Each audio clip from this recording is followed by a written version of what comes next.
Ladies and gentlemen, good day and welcome to Supriya Lifescience Limited Q3FY22 Earnings Conference Call.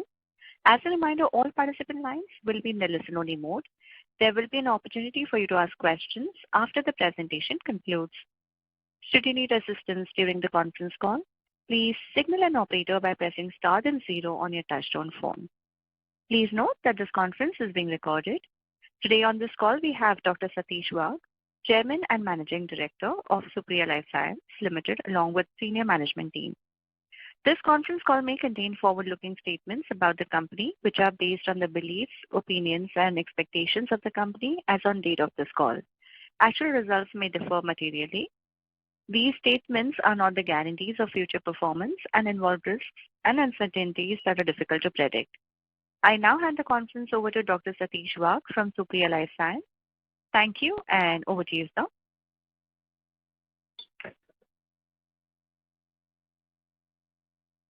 Good afternoon. Can I start? Yes. Good afternoon. Good afternoon, everyone. I hope that you and your families are safe and healthy and taking due precautions from COVID. With me, we have our senior management team, Dr. Saloni Wagh, Whole-Time Director, Shri Shirish Ambaikar, CEO, Mr. Ashish Nayak, CFO, and Orient Capital and Investor Relations Advisors. I welcome you all to our first earning call after the initial public offering. The company got listed on the National Stock Exchange and the Bombay Stock Exchange on 20th of December 2021. Before I speak of the regular Q3 performance, I would like to thank everyone for supporting the IPO of the company. With this support and the trust, the IPO was oversubscribed by 71.51 times. We have uploaded our investor deck and financial results of the stock exchanges and the company website. I hope everybody had an opportunity to go through the same. As this is the first call, there are few people with whom we will be interacting for the first time. I would therefore like to quickly give a brief description about the company before we move on to the performance of Q3 financial year 22. Supriya Lifescience Limited got incorporated in the year 2008 and became one of the key Indian manufacturer and the supplier of APIs. Supriya sells 38 API focused on the diverse therapeutic segments, along with being the largest exporter of chlorpheniramine maleate, salbutamol sulfate, ketamine hydrochloride, and esketamine from India. Supriya Lifescience is a pioneer in segments like antihistamine, analgesic, anesthetic, vitamin, and anti-asthmatic and anti-allergic. Our business model is perfect blend of domestic and the global supporting capabilities, with the company having long-standing relationship backed by the consistent program quality and the global footprint and extends to 86 countries. We have state-of-the-art of the modern manufacturing facility at Lote Parshuram. Lote is spread across 23,806 square meters with a capacity of 547 KL per day, which is combined with advanced R&D capabilities. We have always focused more on penetration into regulated markets, hence the current site is 3 times US FDA approved and European Authority approved, as well as the Health Canada. Our focus has always been more on export since beginning.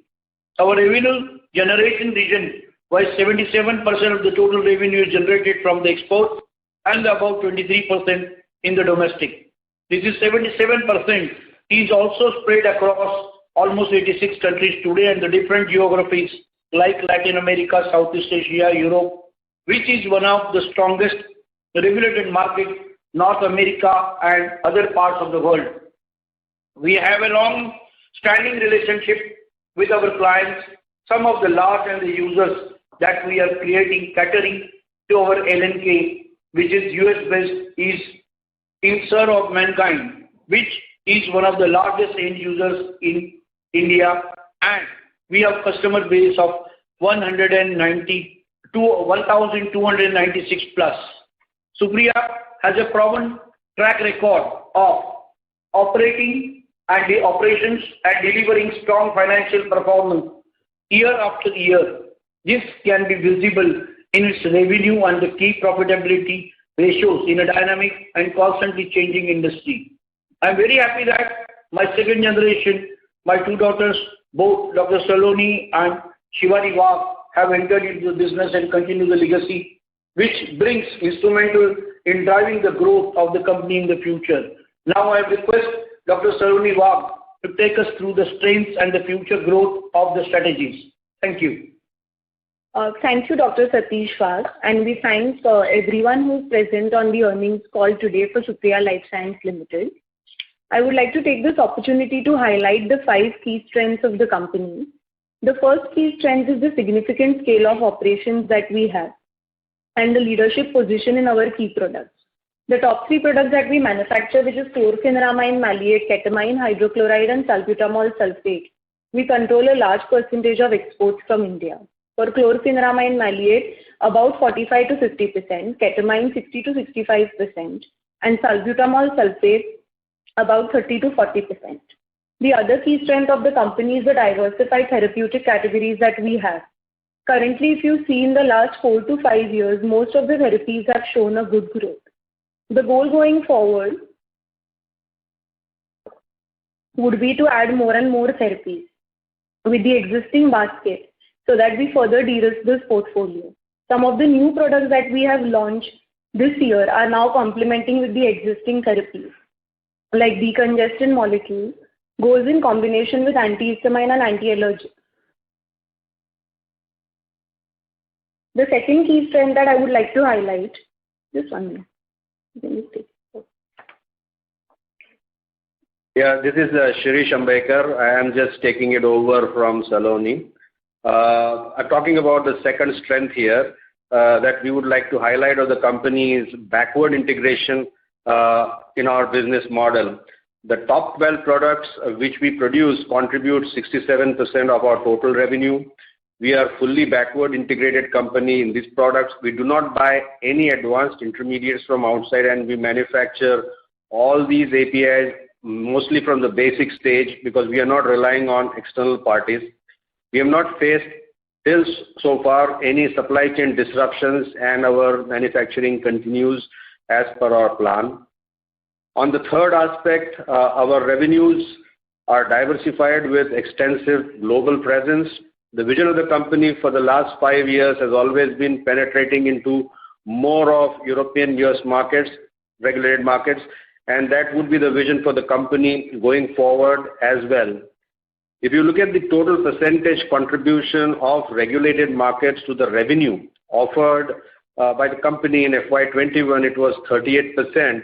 For the period April to December FY22, it has gone up to 47%. So more and more focus on penetration into regulated markets where we can get better average selling price of our existing products is something that we are focusing on going forward. The fourth strength that we as a company have, which has helped us to get the regulatory certifications and penetrating globally, is our manufacturing capability and the R&D capability. Currently, we have a site where we have 4 manufacturing blocks in operation with 7 clean rooms for isolation of the final products. Our total reactor capacity is 547 kiloliters of cubic meters. If you look at the capacity utilization, it has grown from 52% in FY18 to 71% in FY21. That is one of the reasons why we have recently added 1 more production block in the first quarter of FY22. The other thing that we would like to highlight here is all the regulatory authorities that have already audited and approved this site, such as US FDA, European authorities, Australia, Korean authorities, Chinese authorities, and all the authorities where we have registered our products. One additional capability that which we have unique to Supriya, and the reason why we are dominating in the portfolio that we are offering, is our capability in handling complex chemical reactions. We handle complex chemistries involving processes such as Grignard reactions, high pressure reactions. We have completely backward integrated operations in our narcotics portfolio, We have molecules which are photosensitive and which require very careful handling under controlled conditions. We handle very temperature sensitive molecules, and the scales at which we are operating these molecules is something that requires expertise that we have built over the last 30 years. The current R&D lab is DSIR approved. We are on the verge of expanding our R&D so that we can produce more products, new products in our facilities going forward. There's a significant expansion in the R&D that is progressing, and it should be going live in June next quarter, Q1 of FY23. Fifth strength is our eminent board of directors. We have a very strong board of directors. Dr. Satish Wagh is our chairman and managing director. Mrs. Smita Wagh, who is the whole-time director of the company. Dr. Saloni Wagh, Ms. Shivani Wagh, who is also a whole-time director in the company, and Mr. Barasaheb Sawant, who is the whole-time director of the company and responsible for all manufacturing operations at the site. Other than this, we also have a strong and robust independent board of directors who come from different sectors like finance, education, chemical, pharma, and they add a lot of diversity to our board and add their experience to our company. The senior management that we have in place is also strong. In the last 5 to 6 years, we really focused on building a very strong second line so that the organization can run in a more professional way. So we have on board now a professional CEO. She recently hired Chief Scientific Officer, Chief Sales and Marketing Officer, who are all these professionals we are working with well-known international companies for the last 15 to 20 years, and they bring in a lot of experience into our organization. About the future strategy of the company, I would like to touch upon Supriya Lifescience growth going forward. Now Saloni will take over from here, please. Thank you, sir. So thanks to our CEO for giving us the information about the strength of the company. Regarding the future company strategies, I would like to touch upon a couple of things that we are doing. Because the company has such strong fundamentals because of the de-risk business model and because of the global presence that we have. We also have a very good top line as well as good profits for the last 5 years, which is why the company has great potential going forward as well. Some of the things we are doing in order to help and facilitate the growth that we are envisaging in the next couple of years is the first and foremost expansion of our manufacturing capabilities, enhancing our capacities for infusion of new products into the basket and scaling up of the existing molecules by further penetration into newer geographies. Then expanding the product portfolio where we are definitely increasing our R&D infrastructure so that we can add more and more molecules into the portfolio. Our focus on life cycle management for existing molecules for further backward integration and de-risking the business. Then our increase in the current market presence for existing basket that we also have penetrated into newer geographies that currently we are not a part of. We are also one of those companies who has an excellent track record when it comes to regulatory and statutory compliance. Right partners, that is why we are one of the right partners for CMO and CDMO opportunities, because we have proven our potential on a global scale by supplying for 34 years with consistent quality to all the multinational companies. I think these are the areas that we are really likely to explore and that can bring in a good growth for the company going forward. The focus of the company has always been in adding more and more products in newer therapies into the basket and the operational excellence that we have maintained across 34 years. Now I would also like to hand over to Mr. Ashish Nayak, our CFO, to take you through the financials of the company. Thank you, Dr. Saloni, and thank you, Dr. Shirish Ambekar. I will now share the operational performance for the quarter under review, which is the third quarter FY22. Starting with the therapies, this third quarter was a phenomenal quarter for anesthetic therapies, anti-asthma and vitamins. These three therapies have done exceedingly well. Just to give an idea, anesthetics, which was contributing about 21 crores in Q3 FY21, it has gone up from 21 crores in Q3 FY21 to almost 72 crores. That has been a phenomenal growth and jump. Okay, and so has also the vitamin as well as the anti-asthmatic therapies grown very well. And catering to the markets again, as far as the region-wise sales is concerned, Q3 FY22 there has been a phenomenal growth in Germany and Latin American sales. Okay. So these have been two very big plus points as far as Supriya Lifescience for the third quarter is concerned. I will come over to the financials of the company Q3 FY22 versus Q3 FY21. But before getting into that, I also want to set one thing right as far as the investors and the analysts are concerned over here. Historically, if you look upon it, which is the therapies that we cater to, typically our second quarter and our fourth quarter are the most promising quarters, and historically it has been so, and it will continue to be so in the next upcoming, at least next couple of years, till we have more products in the pipeline which are able to cater to different markets which enable us to balance out these quarterly a bit ups and downs which come up. But having said that, if you compare Q3 FY21 with Q3 FY22, Q3 FY21 our top line was 85 crores. Q3 FY22 it went up to 122 crores. That's a growth of 44%. Gross profit margins have increased from 61% in Q3 FY21 to 66% in Q3 FY22. Our EBITDA has improved from 35% to 36%, has gone up from 30 crores in Q3 FY21 to 43 crores in Q3 FY22. The PAT has gone up from 18% to 32%, that is from 16 crores to 39 crores, Q3 FY21 to Q3 FY22.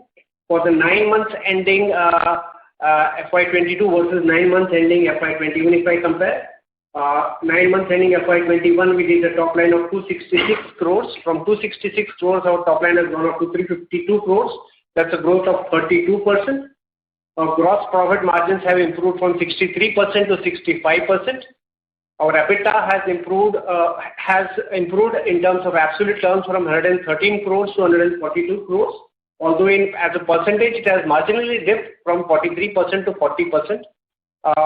That's primarily on account of the new products that were launched in this financial year, which we are focusing more on the semi-regulated market. So we were expecting a marginal dip in the margins. But going ahead, we expect these margins to balance out. As far as the PAT is concerned for 9 months, again, it has gone up from 75 crores for 9 months FY21 to 105 crores 9 months FY22. So in terms of, as a percentage of sales, it has gone up from 28% to 30%. So that's where we are. As far as the earnings per share is concerned, it has gone up from 10.26 in 9 months FY21 to 13.12 for 9 months FY22. That I'm through with the financials. I would now leave the floor open for question and answers, if any. Thank you. Thank you very much. We will now begin the question and answer session.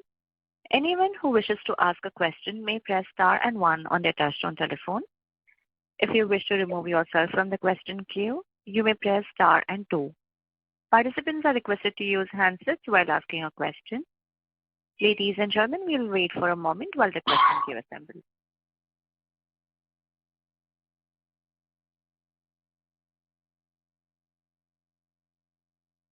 The first question is from the line of Rahul Veera from Abacus. Please go ahead. Hi Ashish sir, just a quick question, a bookkeeping question from my end. What happened to the tax rate in this quarter, sir? Pardon? What has happened to the tax rate in this quarter, sir? The tax rate is remaining the same. It is somewhere in the range of around 25 to 27%. That remains the same. Okay. But what has happened is because of deferred taxes of the earlier years, that has been set off. That's all. And this will continue, sir, even in Q4? Yes, it should. Okay. Fair point, sir. Yeah, thank you. Thank you. The next question is from the line of Mitul Mehta from Lucky Investment Managers. Please go ahead. Yeah, hi. Good evening, sir. Very good evening. Yeah. So can you please tell me what was the revenue of your top 3 molecules in this particular quarter, CPC, salbutamol and ketamine? The top 3 products revenue for this quarter would be somewhere in the range of around 35% of the total sales. Yeah. Is it possible for you to give the absolute number for the 3 products? What we will do is we will share the numbers with Orient Cap, and they can share the details with you. You can get the details from there. Yeah. And sir, what was the volume growth for these three products in this particular quarter vis-a-vis quarter 3 of last year? There has been a growth, as I said, both for anesthesia and anti-asthma as well as vitamins. There has been a phenomenal growth as far as the volumes are concerned. What we can do is we'll share the volume details with the Orient Cap team. You can get the necessary details from there. But is it not possible for you to share the system volume growth? I would not be in a position at this point of time. I will share that separately with the Orient Cap team separately. Okay. So what was the share of the regulated market in this particular quarter? And how has 47% for this financial year. Yeah. No. I'm saying quarter 3. Yeah, quarter three was around 44%. Yeah. And what was this? December is 47%. Yeah. Yes, ma'am. I could not hear you. April to December, for the 9 months, it is 47%, and for this quarter particularly, it is 44%. We have seen a very good growth in regulated markets like Latin America and Europe, especially for anesthetic product range, which is why, even for this quarter, we have maintained 24% for regulated market penetration. Okay. And this regulated market share, can you compare it with last year, 9 months and quarter 3? Well, for the last, we don't have the quarter 3, comparable number. But if you look at the complete last year, we had about 38% coming in from the regulated market. As opposed to that, for the first 9 months, we are at about 47% coming in from regulated markets.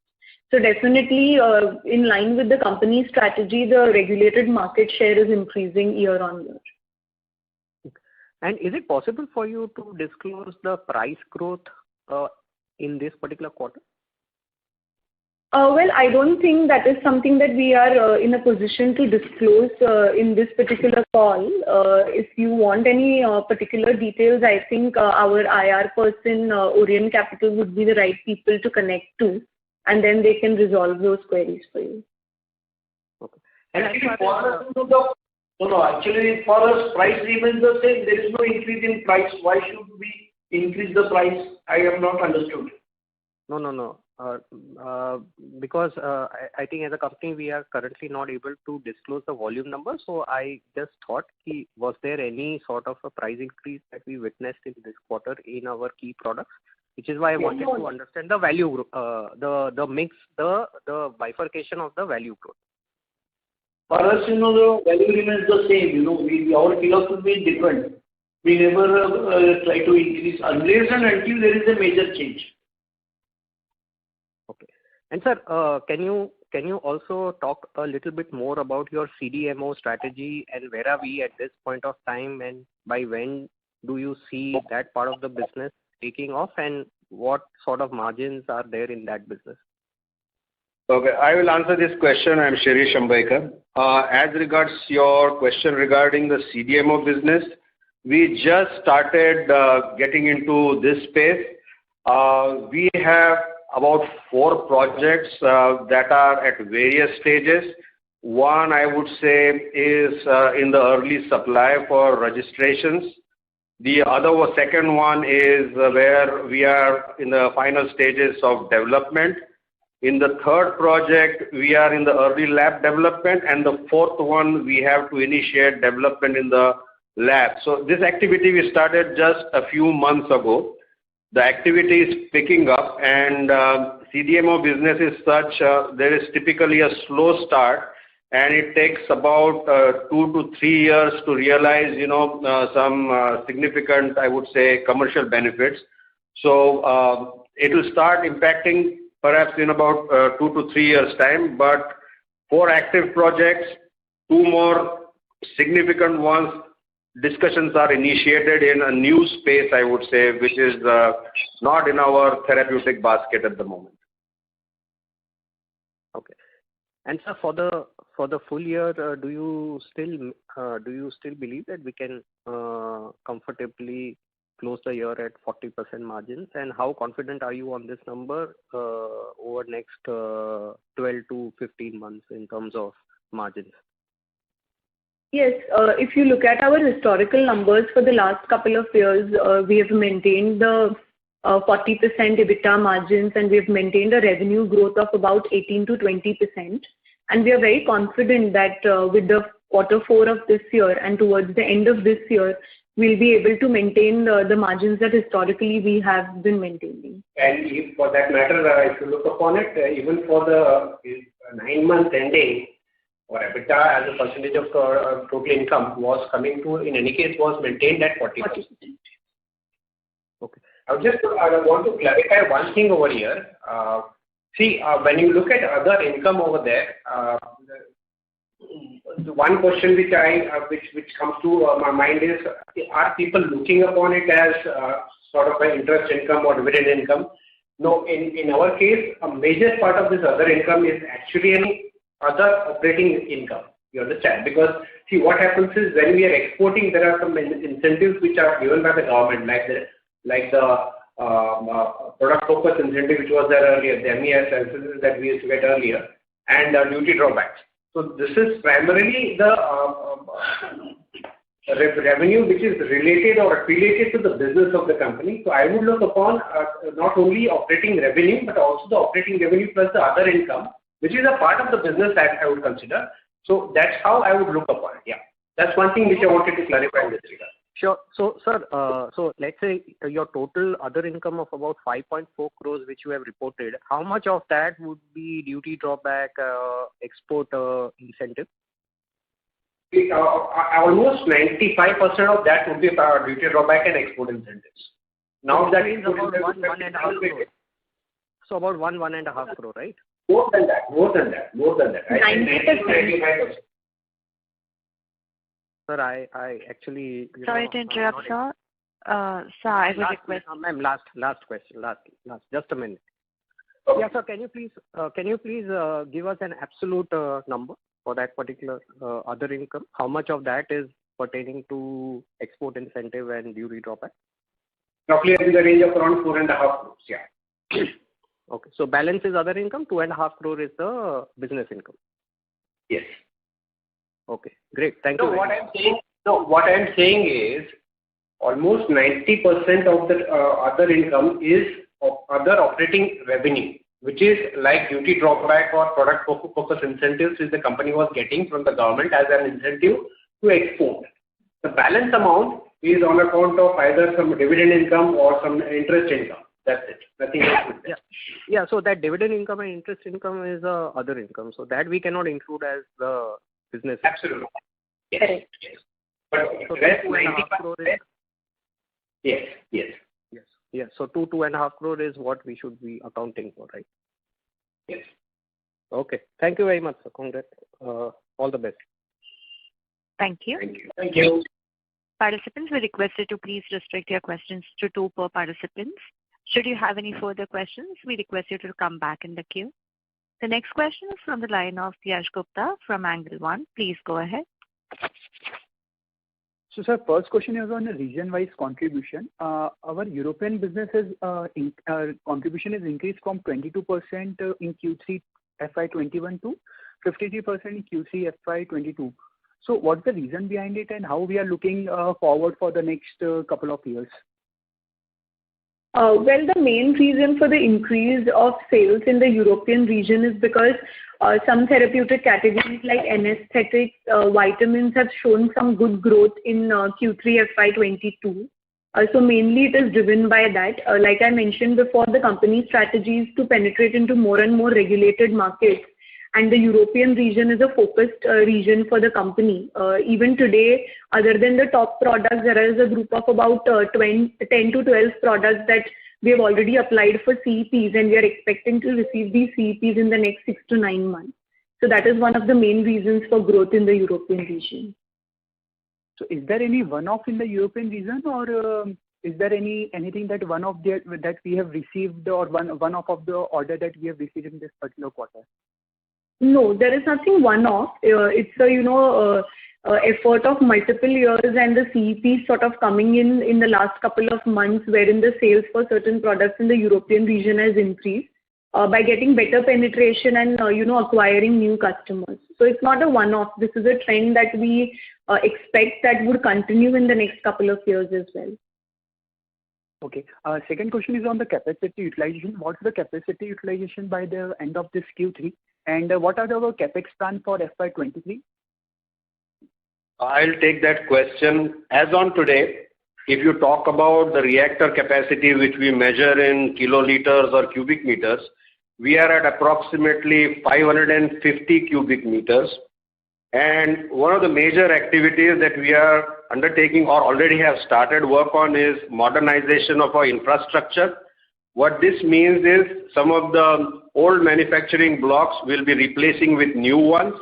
So in the near term, out of this 550 cubic meters, we will replace 150 cubic meters with a new block, which will have overall 300 cubic meters of reactor capacity, meaning 150 cubic meters incremental.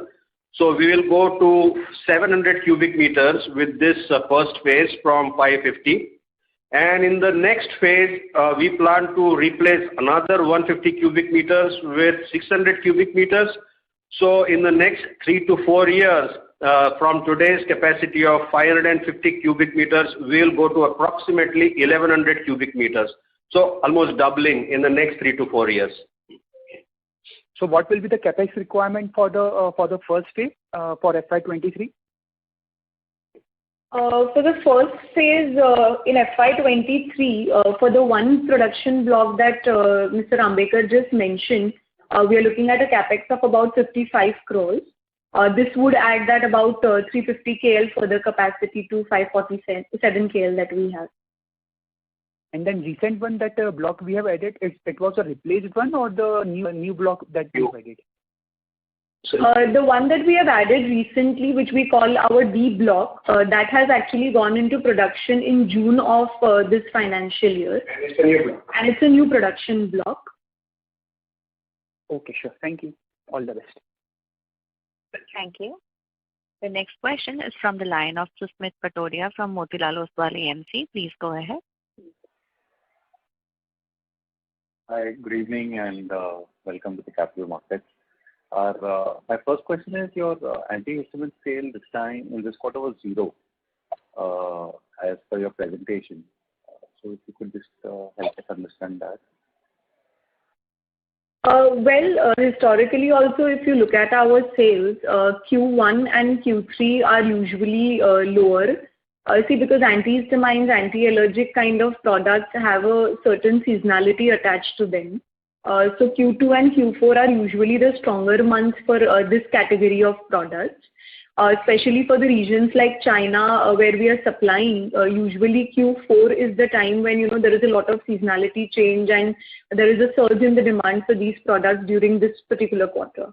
So whatever minor dip that you see in the Q3 for antihistamine range will be back on track in Q4. We expect the demand to go back to where it was in Q2. No, doctor, if I look at your presentation, slide number 6, it says antihistamine sales was 19% of sales in Q3 FY21. And it says 0% in Q3 FY22. So what has additionally happened also, is that because post 15th December, there were a lot of lockdowns imposed in certain parts of China, specifically, which is our larger market for this for our key products, for key antihistamine products, because there were lockdowns imposed in certain regions. One container that we were supposed to ship in the month of December, the delivery has now moved on to January. So that is the only impact that you are able to see if you are comparing it with the Q3 of FY21. Got it. And in terms of the sales momentum into Q4 and with the expanded block of 3 to 4 years, so is it fair to say that the capacity utilization can be maintained and the top line can move at the same pace as capacity addition? Yes. Historically also the top line, the revenue has grown at about 18 to 20%. We expect the revenue to grow almost in the similar range what we have seen historically, and the capacity utilization also to remain in the same line. See, because we are in a very large growing phase, and with new products being infused into the portfolio, with new CMO opportunities coming our way, like our CEO mentioned, there would always be need for additional capacity. So the capacity utilization would be more or less what we are seeing today. Got it. And my last question, just on little bookkeeping on tax rate. This quarter was almost zero. So what is the sustainable tax rate for the company? Is it 25 or 20? 25%. It would remain that way, but that's primarily on account of the deferred taxes, which has been set off against the tax expense. So that's the reason why it appears to be lower. But for the full year, it would be somewhere in the range of around 25. 25%. Okay. Okay. Thank you so much, and all the best. Thank you. Thank you. The next question is from the line of Kenil Mehta from Omkara. Please go ahead. Hello. Am I audible? Yes, loud and clear. Sir, I want to know if the share of a regulated business market increased, then why are our gross profit margin decreasing? If you look at my gross profit margins, the gross profit margins have improved from 61% to 66% for Q3. And for the full financial year, if you look upon it, it has improved from 63% to 65%. No. Okay. Other income, if I say the 9 months margin have decreased from 67% to 63%. Again, I reiterate, what I think you are doing is you are not considering the other income as a part of the total income. Whereas what I have clarified earlier as well is the other income, 90% of that component is primarily towards business operating income, which is business other operating income, which is towards the duty drawbacks and incentives that we get from the government for making the exports. So I consider the other operating income and not just as other income. So I consider that when I arrive at the EBITDA. That's what I do. Okay, I got it. And any new product we have commercialized like oliprenol and ketamine hydrochloride? Yes, from the new production block, which is the D block, like I mentioned, to commercial production in June of this year. We are scaling up dextromethorphan hydrobromide, allopurinol, S-ketamine also, and pentoxyphylline is also another product that we are scaling up. So these four are the ones that would be coming from the new block. Okay, so have the customers approved the product or it's still in approval stage? The customers have approved the products in the sense that the sampling and all we have completed, because historically we were producing these products at a very small because we didn't have the capacity, we were producing them at a very small scale. With the new block and the larger capacity, we are just scaling up the product. So the quality approvals and all are done. We are now in the phase of registering these products specifically in the US market, in China market, in Japan and in the European market. So the CEPs and the USDMFs we have already applied for. Usually takes about 9 to 12 months to get all these approvals. So that's where all the four products are currently. And what is the overall capacity utilization in this quarter, including the block D? Well, if we consider the existing 332 KL capacity leaving the block D, we were at almost 71% utilization. I would say with the D block, we are at about 35% capacity utilization for D block. Okay, thanks. All the best for your future. Yeah, thank you. Thank you. The next question is from the line of Siddharth Purohit from InvestQ Invest Advisors. Please go ahead. Hello. Yes, sir. So just two clarifications. When I look at the quarterly numbers, I see some sort of variations or volatility in terms of revenue and margins. So margins you clarified a bit, but on the top line front also, in Q1, if I extrapolate based on the 9 months number that you have given, so there was a sharp jump from Q1 to Q2, and there is a decline in Q2. Same thing has happened in last year, Q3 to Q4. So is there any seasonality, it's going to continue, or how should we look at from the, on a quarter-on-quarter basis? Obviously, on a YY basis, we have done good numbers for 9 months, but that volatility, what is the reason behind that? And on the employee cost front, there is a sharp jump in employee cost. So is there any one-off item on that also? Well, I'll take the first part of the question, which is, the quarter-on-quarter volatility. Like we have mentioned before, if you look at the historical numbers also, Q2 and Q4 are very strong for the company. Yes, there is a little bit of seasonality attached to the products because the key product portfolio that we have is antihistamine, anti-allergic kind of products. Basically, they are, related to seasonal changes. So due to this reason, for the key markets where we are selling these products, usually also sales for Q2 and Q4 are stronger. The same kind of trend you would be seeing for this financial year and also for the coming few financial years. Like Ashish has already mentioned that if you look at the 9 months, we have still maintained the margins that we have promised, which is about 40%. And we are very confident that going forward also, in spite of the quarter-on-quarter volatility, we would be able to maintain those kind of margins. Yeah, and having said that, for the full financial year, whatever the projections that we have made earlier, they are very confident of achieving that. Okay, with a good Q4 in the pipeline. Having said that, to answer your second question with regard to the jump in the employee benefit expenses, yes, there has been a jump. Some part of it is one-off, some part of it is recurring. The recurring part is primarily what has happened is with the D block, which is the fourth manufacturing block having got operational, there has been an increase in the manpower. And let us understand, as Dr. Purni said, that particular plant is currently operating around 35 to 40% capacity utilization. But in terms of manpower, we are almost fully stretched in terms of the manpower which is requirement, recruitment for that particular plant.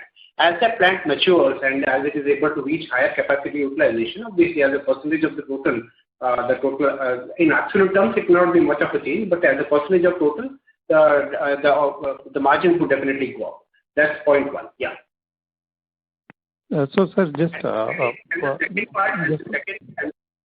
and the second part, I would request to, if I could interrupt over here, is in the last quarter, there has been a significant increase in the recruitment as far as for the senior management positions, okay, both at the plant as well as at the corporate office. So that's the second reason why it has marginally gone up. Okay. But as I said, some of these expenses are one-off expenses like bonuses or incentives which were given to on achieving targets to the team, and those are one-off expenses which are not repetitive in nature. Some part of it is one-off, some part of it will be repetitive. Yes. Yeah. So just could you clarify that that Q1 margins that we saw is sharp dip. So was there any one-off expenses also? Because I don't see major expenses being incurred in that quarter. So it was only because of the lower top line that we booked during that quarter. Q1 and Q3 are typically months in which both the top line as well and because of it the margins are not at their peak. Okay, but we do exceedingly well in Q2 and Q4. We did very good both in terms of top line, EBITDA as well as PAT in Q2, and we expect it to be better in Q4 in fact. Okay, got you. Okay, sir. Thank you. Thank you. The next question is from the line of Ashish Thakkar from Motilal Oswal AMC. Please. Thanks for the opportunity. So as you said, a fourth quarter is starkly different from the third quarter. And even if I try to do some rough backward calculation, I see that last year, quarter 3 of FY21, obviously we did 16 crore, but the fourth quarter of FY21 works out to around 48 crores. So almost a 3 times QOQ jump in the profits. So now given that we have done almost around 40 crores in quarter 3 of FY22, would you say that quarter 4 does give you that kind of a material jump in the profits? Is the variance so large? Yes, it is so large? Because what happens is that if you look at the quarter 3, it is mainly driven by anesthetic, anti-asthmatic and vitamin therapy. In quarter 4, you will see a strong performance by antihistamine, anti-allergic, which is also our key therapeutic areas of operation. So they will also largely contribute. So quarter 4 historically also has been the largest quarter for us, would be the same this year, and the trend would be even similar going forward. Okay, yeah, this helps. And ma'am, you said a 35% capacity utilization on a blended basis. So in the next 2 years, where do you foresee this capacity utilization falling in? No, 35% is basically the new block which we have started. The existing capacity that we had, which was 332 KL, that is almost at 72% utilization, which I would say is optimum utilization because it's a multi-product facility and we have to consider the changeover time. So the block, the only new block that I mentioned is at around 35%. And as the product, the 4 products that I mentioned, which is dextromethorphan, allopurinol, pentoxyphylline and S-ketamine, as they scale up in that block, the capacity utilization of that block also would increase.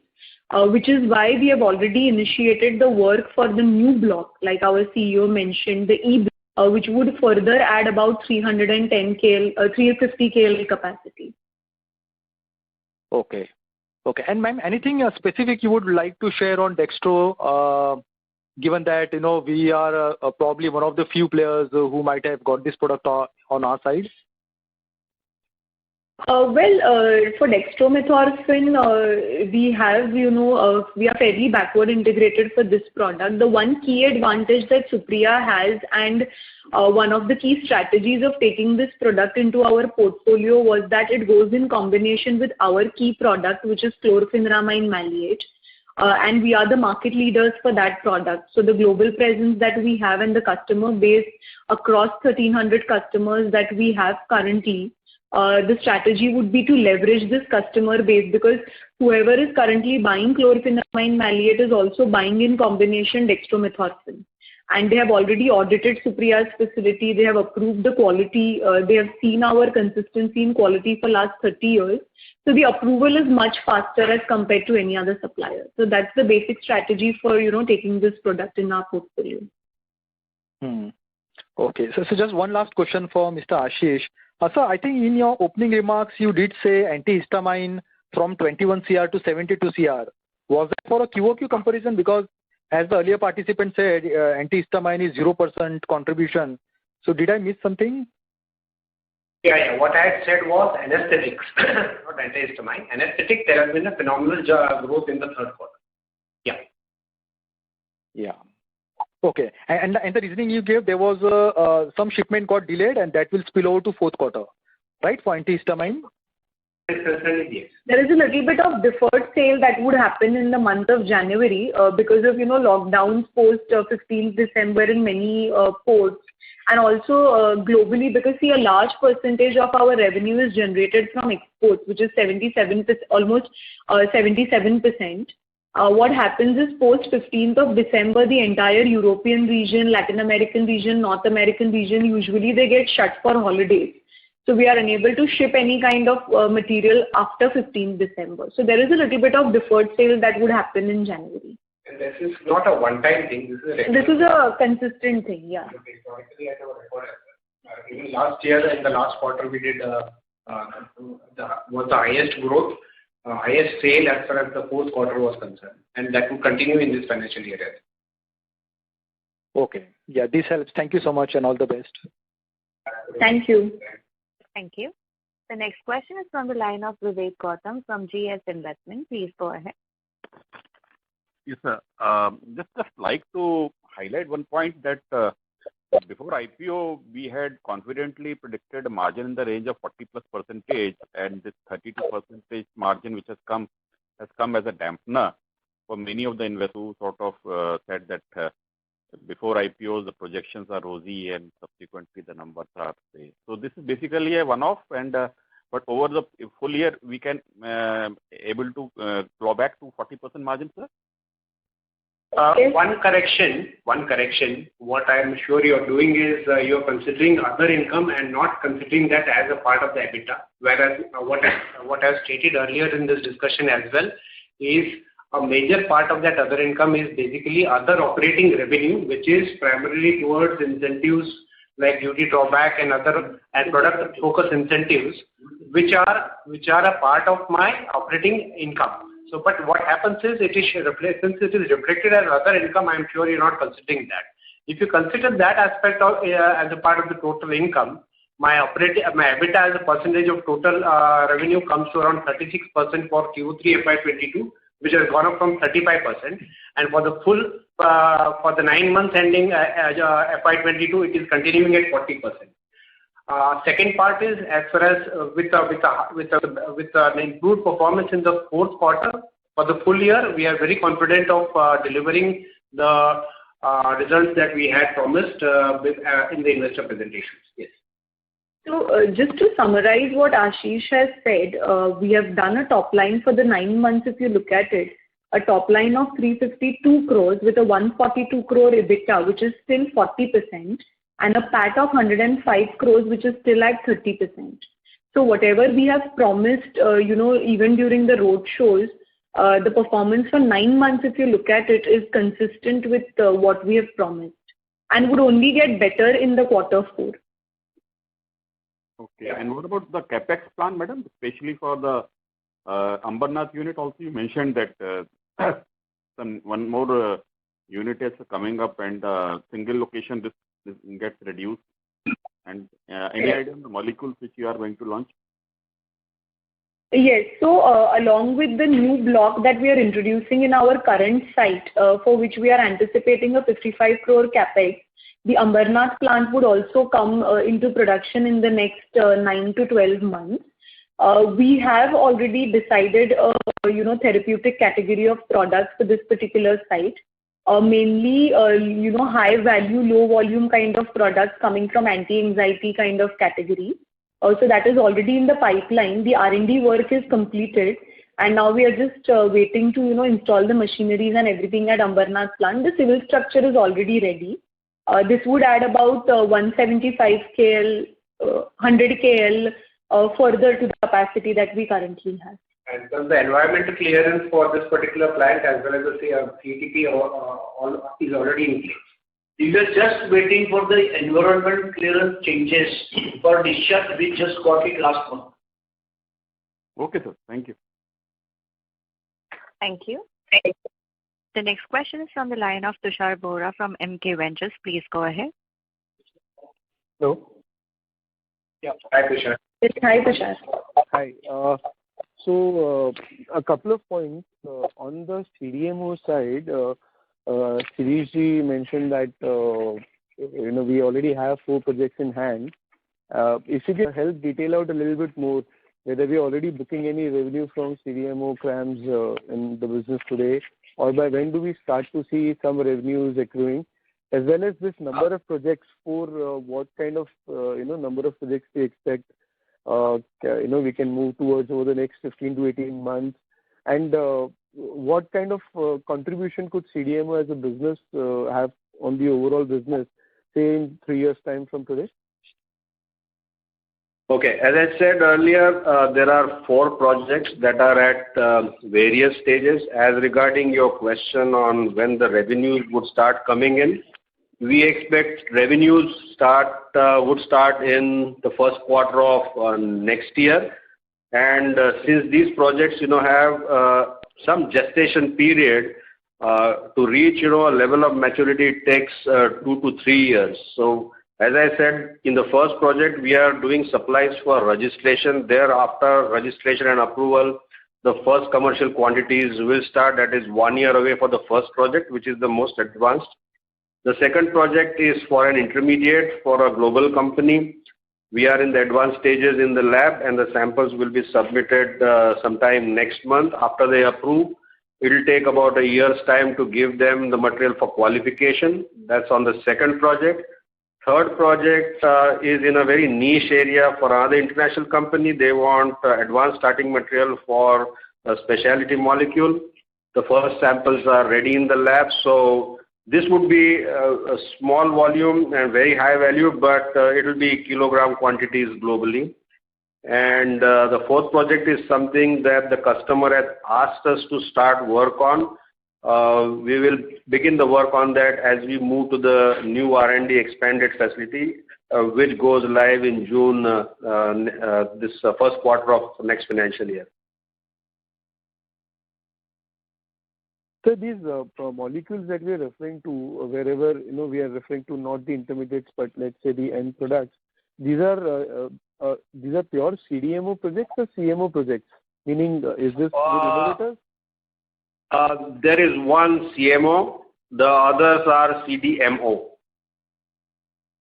Okay, great. And sir, if just continuing on the same theme, if you can just help us understand what is the criteria for picking up conversations at your end, because you mentioned earlier in the call that you are working with a number of complex chemistries and processes, and you have obviously built up specialities in terms of manufacturing process. So what is the criteria for picking up conversations with potential CDMO partners? Is it extension of existing therapeutics only, or is it specific chemistry skills or reactions that you're working on? The CDMO space is typically driven by our capabilities. With the capabilities that we have, which is corrosive chemistry, high pressure chemistry, if these products fall into that category, we take those processes, and typically those that involve some level of backward integration. For example, one customer has asked us to do it from a specific route. While we will do it with that route, we will go ahead with backward integration of that if the project becomes a success. Great. So it would be fair to assume, just one last on CDMO, fair to assume that these four, the number of projects is just a starting point for us, and hopefully over the next 15-18 months we should see a number of more such developments happening for Supriya? Yeah, for sure there will be more development. At the moment, because of restricted travel, we are not able to go and talk to potential customers. But hopefully, with the scenario improving in the next few months, for example, there is a convention called the DCAT convention in the US in March. If that happens, that gives us an opportunity to showcase our capabilities and talk to potential customers. So obviously, as we interact more with our customers face-to-face basis, these projects will come in the future, more projects. Also, just to add to that, Tushar, with the new R&D lab, the larger lab going in operation in June, we would definitely have built in a very strong infrastructure for taking more and more such projects. The new R&D lab would be having about 28 fume hoods, and 60 scientists would be working in this particular lab. So that would, enable us to take on more such innovative projects. Similar way, even Ambernath also, we are doing the similar R&D lab. Partially will be a R&D lab with something around about 8 to 10 fuming hoods, and the next area will be all expensive kilo labs. Got it, sir. Thanks, that's very helpful. Just one last question quickly on the regulated market. So currently, 3 of our key products, ketamine, CPM, and salbutamol, are contributing, a greater degree of profits because of regulated market presence. If you can help us, which amongst the pipeline are the new opportunities where we can see a replication of this over the next couple of years? Which are the specific other products where we think regulated market entry is now imminent and where we can, see a large contribution to profits going ahead from the pipeline? So there is a group of about 8 to 10 products, specifically products like diphenhydramine hydrochloride, tramadol hydrochloride, dextromethorphan, allopurinol, bisoprolol fumarate, riboflavin 5-phosphate sodium. So these products we are already registering as we speak in regulated markets like Europe, US, China, Latin America, Japan. So we would definitely be seeing more and more contribution coming from these products in the next few years. So, ma'am, is it fair to assume then, therefore, two things would happen?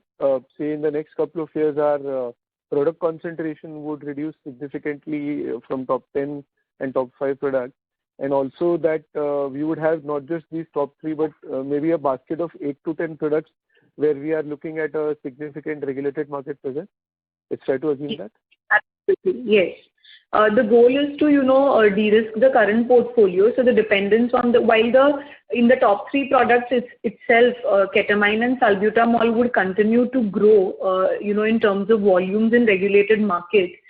These 8-9 products that I mentioned, they would also be adding significantly. So it will be a group of about 10-12 products where we would be having that, leadership position what we currently have for the existing top 3 products. And also, Tushar, I will add, as you are, that many of the companies are moving out from China by 2024, as far as US and Europe is concerned. So some of the customers we are talking that they are moving from China, they are discussing with us for the higher volumes and higher amount of business also, exclusively to be done for them only. And those volumes and the amounts are very large. So that opportunity is over and above what we are currently guiding for over the next couple of years. Is that correct, sir? Yes, absolutely right. Here the technology transfer is also coming from them only. Okay. And by when Sorry to interrupt, sir. So I will request Sure, you to I'll please join come back back in in the queue. No problem. Thank you. The next question is from the line of Utkarsh Maheshwari from Reliance General Insurance. Please go ahead. Good afternoon, sir. Am I audible? Yes, you're audible. Yeah, ma'am, a couple of questions. Just taking the of time. One thing is that, are there some sort of one-offs in the expenditure side? Because other expenditure has moved up a little bit on a higher side. So is that got something to do with our logistics cost increment because of the increased cost, increase in the logistics fare and all? Because I think we have seen the freight. The freight is a one large component of this other expenditure? No, the other expenditure is primarily gone up with the addition of the 4th manufacturing block in this financial year. So as a result of that, the expenses have gone up primarily on account of that. Okay, so this should be a recurring number. Yes, this should be a recurring number. And similar is the explanation for the employee cost also because of the new block which has got added. And probably one more, right, no? Employee cost would be in 2 parts. There would be there are some one-off expenses in the employee cost. Okay. And some part is primarily on account of obviously the D block getting operational, which is the 4th manufacturing block. And also, since we have added the senior managerial personnel in the team in this financial year, so that's another reason why it has gone. Yeah. Okay. But that's something which will obviously be benefiting in the long run, yes. So basically, as you have mentioned in the call that some consignment which was not shipped because it is reflected in the working capital, I think that is getting reflected in the changes in the inventory. So it is fair to assume that the run rate what we have achieved in the month of, in the second quarter should be similar one could be achieved in Q4 also, right? We have already in the media present in the initial roadshow presentations, we had given an indication of the targets that we are looking at. We are very confident of reaching those targets. Yeah, because I can see that there is an inventory which has been there, some 30 odd crores is a change in the inventory versus some 3 odd crores in Q2. So probably that is a reflection of that what you have mentioned that some export got delayed, deferred sort of thing. So that must have now got exported, right? Yes. It is in the process of getting exported right now. Fair point. Thanks a lot for your time, sir. That's it. Thank you. Thank you. The next question is from the line of Monica Joshi from Hornbill Capital. Please go ahead. Hi team, and thank you for your time today. I just had a couple of questions. One is if you could quantify that one-off part of your employee expenses, that would be great. It could be somewhere in the range of around 2.5 to 3 crores. That would be primarily on account of incentives given to the management team. The rest of it is primarily on account of increase in the manufacturing block. That's one, and increase in the management senior management team of the company. Yeah. So that's 1.5 to 2 crores is the one-off part. Yes. Okay. Now my question is for anybody who chooses to answer this. I see that you have a capacity utilization which is fairly low on your new block, and there is the whole line of assets which is coming up in Ambernath and various other blocks. Now I understand that this is an area where you need regulatory approvals both from your clients and from various regulatory bodies. But I don't see why you should be growing at 18 to 20% when you have this whole set of products coming out and you have, assuming that you clear all the regulatory hurdles.